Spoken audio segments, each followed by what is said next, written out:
Hello everyone, this is Bindu Soni welcomes you in SST वाली class. आज हम डिस्कस करेंगे 7 मार्च 2026 को जो सोशल साइंस का 10th क्लास का एग्जाम हुआ था उसको। इसमें सेक्शन ए जो है हिस्ट्री, उसको पहले डिस्कस कर लेते हैं और इसमें हम पहले ऑब्जेक्टिव टाइप क्वेश्चन आंसर को हर एक पार्ट के डिस्कस करेंगे। पहला क्वेश्चन है arrange the following events in the chronological order and choose the correct option. तो जो सोल्ट सत्याग्रह है वो कब हुआ था? 1930 में हुआ था। खेड़ा सत्याग्रह मार्च 1918 में हुआ था। रोलेट सत्याग्रह 1919 में हुआ था। Ahmedabad mill worker Feb March 1918 में हुआ था। तो इन सभी ऑप्शंस को देख के मोस्ट अप्रोप्रिएट यहाँ से जो आंसर है वो हमें जो है ऑप्शन बी होगा। यहाँ पर पहले सेकंड होगा खेड़ा, देन अहमदाबाद फोर्थ, फिर उसके बाद रोलेट और उसके बाद सोल्ट, लास्ट में 1। ठीक है, तो इसमें आंसर करेक्ट होगा ऑप्शन बी। सेकंड जो है क्वेश्चन असर्शन रीजन से रिलेटेड है। असर्शन क्या कह रहा है? Discovery of sea route to Asia and America shrank यहाँ पर मेटाफर यूज किया गया है कि जो दूरियां हैं कम हो गई थी प्री मॉडर्न वर्ल्ड में 16th सेंचुरी के टाइम पर। सी रूट के डिस्कवर होने से दूरियां कम हो गई थी, सही है। Reason during this period European entry into the Indian ocean expanding trade, तो सही है, करेक्ट एक्सप्लेनेशन है। क्योंकि वर्ल्ड जो है श्रैंक हो गया था because this new sea routes, जो नए सी रूट्स थे उन्होंने और एक्सपेंड कर लिया था, ट्रेड भी हो गया था। यूरोपियन जो कंट्रीज थे उन्होंने created a highly interconnected global network. इसकी वजह से एक इंटरकनेक्टेड एक रीजन से दूसरा रीजन जो है थ्रू जो सी रूट्स के कनेक्ट हो गया था। हाँ, तो फिर जो रीजन है इसको करेक्ट एक्सप्लेन कर रहे हैं, तो इसमें आंसर हो जाएगा आपका A option would be correct. तो मूव करते हैं नेक्स्ट क्वेश्चन की ओर। क्वेश्चन नंबर 3 है पिक्चर बेस्ड क्वेश्चन। एलेगरी को पहचाना है, 19th सेंचुरी में बनाई गई थी। तो ये एलेगरी है जर्मनी से, जर्मेनियन की, तो ऑप्शन डी करेक्ट होगा। मरियन फ्रांस से थी, फ्रांस की allegory.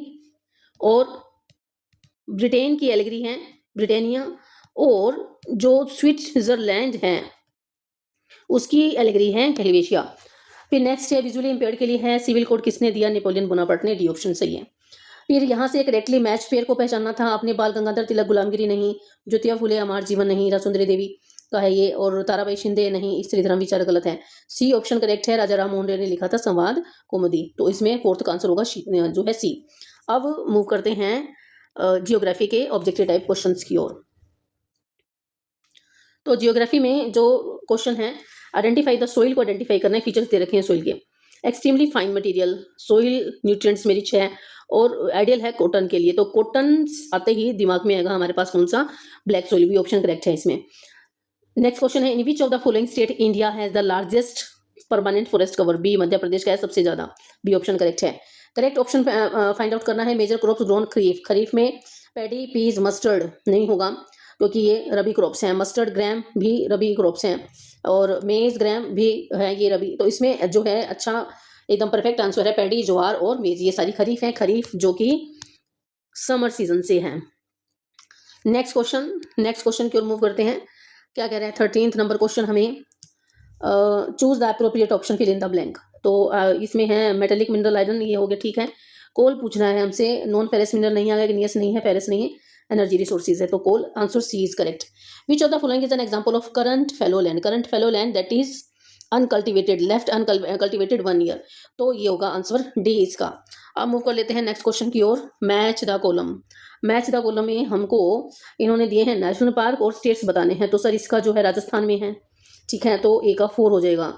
B Sundarban West Bengal 3, Corbett Uttarakhand, और बांधवगढ़ जो है वो, बांधवगढ़ कहाँ पर है? एमपी पर, तो भाई सीधा है। क्या है पहले? 4 3 2 1, 4 3 2 1 कौन सा ऑप्शन है? सी है, 4 3 2 1, तो सी करेक्ट है। अब मूव करते हैं पॉलिटिकल साइंस के ऑब्जेक्टिव क्वेश्चंस की ओर। तो पॉलिटिकल साइंस में जो है हमें पहला क्वेश्चन दे रखा है assertion reason. Belgium power sharing arrangement जो है अकोमोडेट, ठीक है, अकोमोडेट करने के लिए जो लिंग्विस्टिक और कल्चर डिविजन्स था, इस वजह से जो है अरेंजमेंट्स किए गए थे, सही है। क्यों? क्योंकि उन्होंने रिकॉग्नाइज कर लिया था कि जो डिफरेंसेस है, कल्चर डाइवर्सिटीज है, उसको उन्होंने रिकॉग्नाइज कर लिया था और आगे केओस ना हो, इस वजह से इन्होंने अकोमोडेशन जो किया। तो ये दोनों स्टेटमेंट सही है और करेक्ट एक्सप्लेनेशन आंसर होगा E, both are correct, correct explanation. Look at the picture based question है। Which of the following concept is the best illustrated in the cartoon?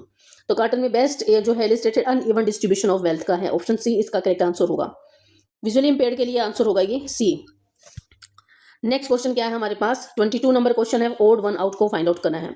इसमें बाकी जो ऑप्शंस हैं, इसमें ये जो पार्टीज हैं ये स्टेट पार्टीज हैं, इंडियन नेशनल लोकदल और जनता पार्टी, ये स्टेट पार्टीज हैं, हरियाणा से है, ये हरियाणा की हैं। और नेशनल पीपल्स पार्टी तो जो है नेशनल पार्टी है, लेकिन यूनाइटेड डेमोक्रेटिक पार्टी जो है वो मेघालय में है, तो ये स्टेट पार्टी है। राष्ट्रीय जनता दल और ये लोकतांत्रिक, ये भी स्टेट पार्टीज हैं। तो इसमें भारतीय जनता पार्टी और ये दोनों जो हैं ये क्या हैं, ये नेशनल पार्टीज हैं, ठीक है। आम आदमी पार्टी जो है अभी भी नेशनल पार्टी की कैटेगरी में है, जो है इलेक्शन कमीशन हैं उनके रिकॉर्ड्स के अकॉर्डिंग अभी भी। तो इसमें मोस्ट अप्रोप्रिएट आंसर जो है ए होगा इन ऑप्शंस के अकॉर्डिंग। क्लियर। तो अब मूव करते हैं इकोनॉमिक्स के क्वेश्चन आंसर्स की ओर। तो क्वेश्चन फर्स्ट क्या पूछ रहा है हमसे, study the given data and answer the following question. How many of the following points does state B's literacy rate exceeds from the state A 2017-18? तो B's literacy rate 94, A's literacy rate is 82, तो कितना exceed करता है? B's literacy rate पूछ रहे हैं हमसे। तो B का लिटरेसी रेट है भाई 94 और A का लिटरेसी रेट है 82।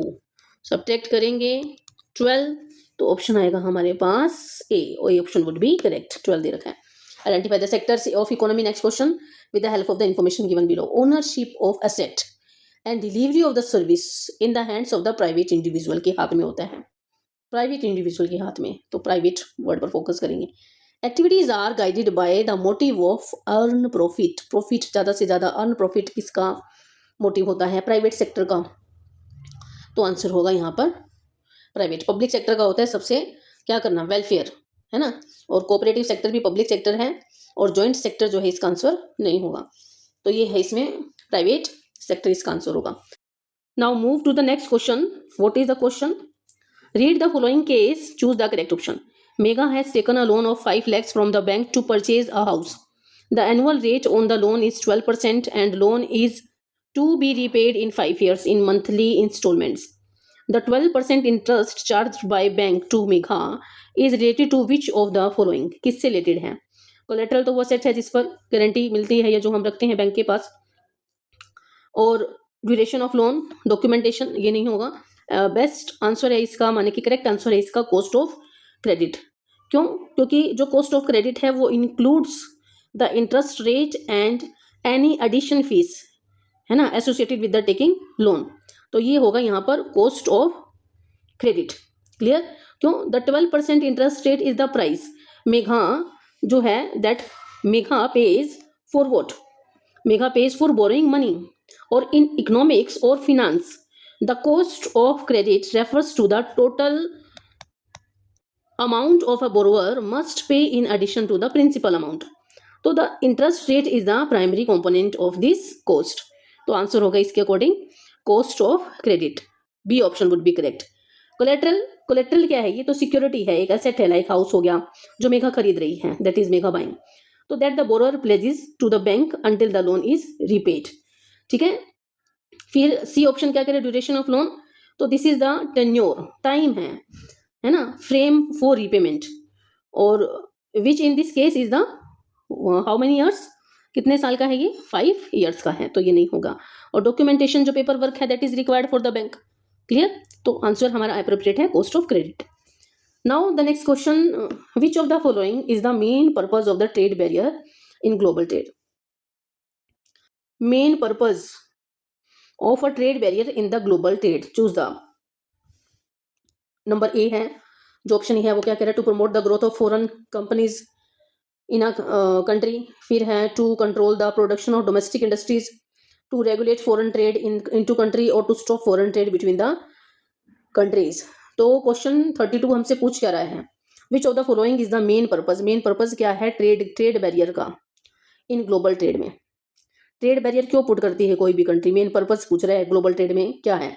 प्रमोट करने का है क्या? ग्रोथ फॉरेन कंपनीज को नहीं है। Control the production of domestic industry, बिल्कुल नहीं। To regulate the foreign trade into the country, और to stop the foreign trade between the countries. Stop तो नहीं कर सकते, रेगुलेट माने कि कंट्रोल कर सकते हैं फॉरेन ट्रेड को किसी भी कंट्री में। तो ग्लोबल ट्रेड को कंट्रोल करने के लिए, लिमिट करने के लिए एक कंट्री क्या यूज करती है? Trade barriers. तो option C is most appropriate answer. Now the next question, which of the following is an example of renewable resource? Renewable resource क्या है? नेचुरल गैस एक बार यूज कर ली उसको रिन्यू कर सकते हैं क्या? नहीं कर सकते। क्रूड ऑयल एक बार यूज़ कर लिया उसको यूज़ कर सकते हैं? नहीं कर सकते। कोल को एक बार यूज़ कर लिया दोबारा से कोयला बना सकते हैं? नहीं कर सकते। ग्राउंड वाटर को हम रीयूज़ कर सकते हैं अगर जो है एक बार यूज़ करने के बाद उसको फिर से यूज़ किया जा सकता है ट्रीटमेंट के बाद। तो option D would be correct. Now the next answer, यहाँ पर डी सही है और यहाँ पर सी ऑप्शन सही है। Choose the correct option to fill in the blanks. Infant mortality rate indicate the number of the children that die before the age of what. 1 साल की एज पूरा करने से पहले जो मर जाते हैं पर 1000 live births per particular year में, तो 1 ईयर, टू अटेन 1 ईयर। तो this is the answer, A option. Now we have discuss the objective type questions. Thanks for watching.